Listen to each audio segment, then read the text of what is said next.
Un computador es un aparato electrónico capaz de acumular y procesar información. Cuenta con entradas de datos y realiza múltiples operaciones con alta velocidad y precisión. Por ejemplo, los relojes despertadores que reciben información sobre la hora de la alarma la almacenan y luego la ejecutan. Los televisores, las lavadoras, celulares, radios, vehículos, todos ellos tienen esto en común.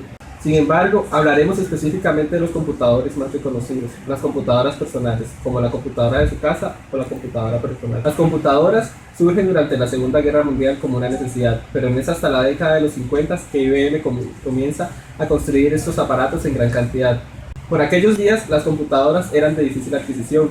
De hecho, eran tan limitadas que solo se instalaron 1000 unidades en Estados Unidos en la primera generación de computadoras. Como mencionábamos, los computadores son capaces de recibir información adicional para realizar sus funciones exitosamente.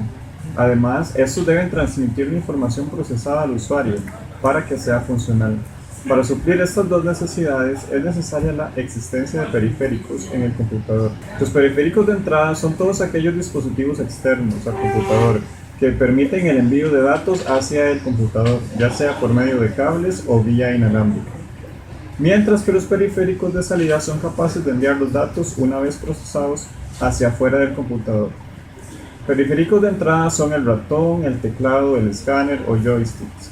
Los de salida son el monitor, las bocinas, pantallas LCD o proyectores digitales.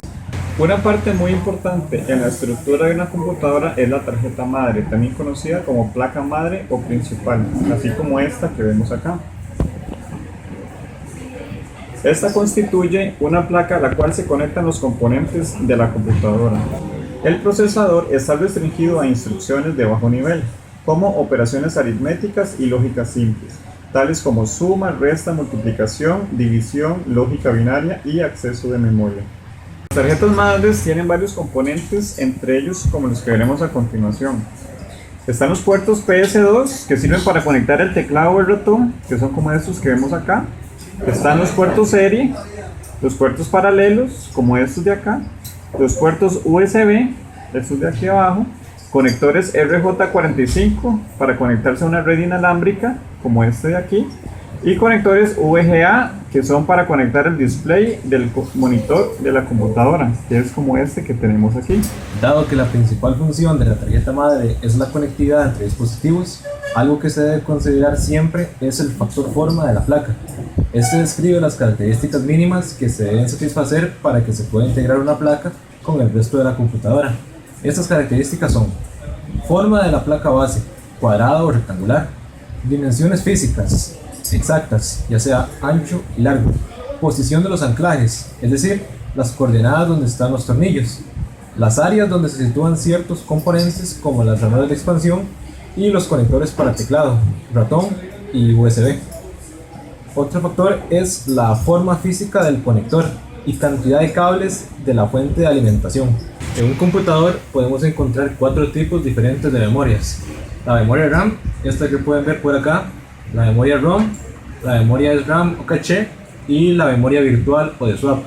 En la memoria RAM se guarda información, procesos y archivos temporales de aplicaciones que se están ejecutando en el momento. La memoria ROM, como su nombre lo indica, es una memoria de solo lectura y se utiliza para almacenar información de carácter permanente que se requiere para el funcionamiento del computador. Nos hemos referido al hardware de la computadora. Es momento de hablar del software de este. Las computadoras cuentan un sistema básico de entrada y salida de datos. A este se le conoce como BIOS. Este sistema es un estándar de facto que define la interfaz de firmware.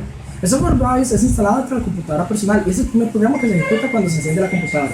BIOS se ha creado con el fundamental objetivo de iniciar y probar el hardware del sistema y cargar un gestor de arranque o un sistema operativo de un dispositivo de almacenamiento de datos. Además, el sistema básico de entradas y salidas provee una capa de abstracción para el hardware, por ejemplo, en una vía para los programas de aplicaciones y los sistemas operativos que interactúen con los dispositivos de entrada y salida. La BIOS localiza el software gestor de arranque celebrado en un dispositivo de almacenamiento. Profundizando más en el tema del software de los equipos computacionales en informática, se define el sistema operativo como un conjunto de programas informáticos que permiten una satisfactoria administración de los recursos que ostenta una computadora, proveyendo una interfaz entre el resto de programas del ordenador, los dispositivos de hardware y el usuario. Este comienza a funcionar en una computadora inmediatamente después de encenderla y gestiona el hardware desde los niveles más básicos, permitiendo además la interacción con el usuario. El sistema operativo es indispensable en un computador. Es tan necesario como la parte física de este. Las principales funciones que han sido asignadas al sistema operativo son: primeramente, administrar los recursos de la máquina; coordinar el hardware; organizar archivos y directorios en el dispositivo de almacenamiento, los cuales se pueden ejemplificar en administración del procesador, gestión de entradas-salidas y gestión de la memoria de acceso aleatorio. También gestión de ejecución de aplicaciones, administración de autorizaciones, gestión de los archivos y gestión de la información. Cuando una computadora está apagada, se puede decir que es simplemente una colección muerta de metal, plástico, filamentos metálicos y pequeños pedazos de silicio. Cuando se presiona el botón de encendido, una pequeña carga eléctrica de aproximadamente 5 voltios inicia una cadena de eventos que empiezan a dar vida a su computadora. Pareciera que nada ocurre durante los primeros segundos, pero lo que ocurre internamente es que está pasando por una serie de complicadas operaciones para asegurarse de que todos sus componentes están trabajando de forma correcta y generar posibles mensajes de error por si algo anda fallando.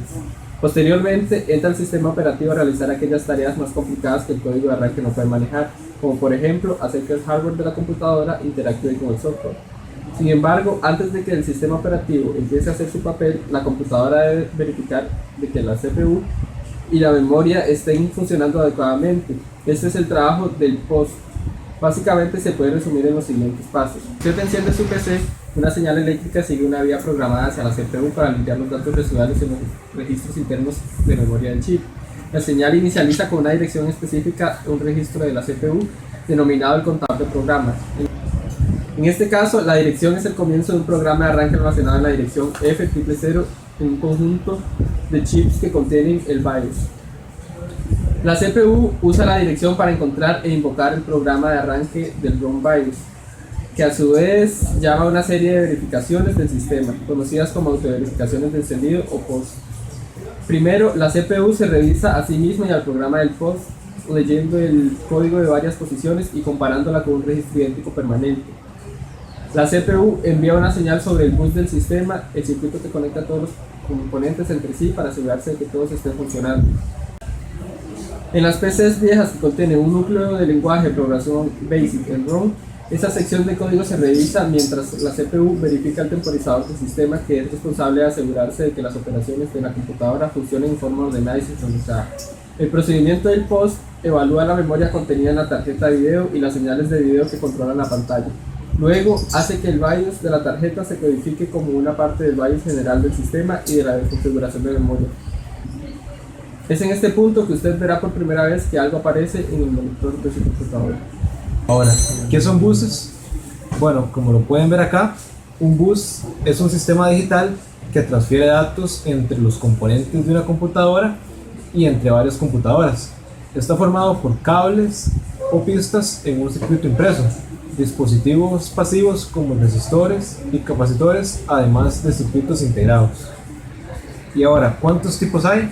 Bueno, existen dos grandes tipos de buses, según el envío de información: bus paralelo y bus serie. Además están los buses encargados del control de direcciones y de los datos. En los computadores existe un modelo básico para análisis de la entrada y la salida de información.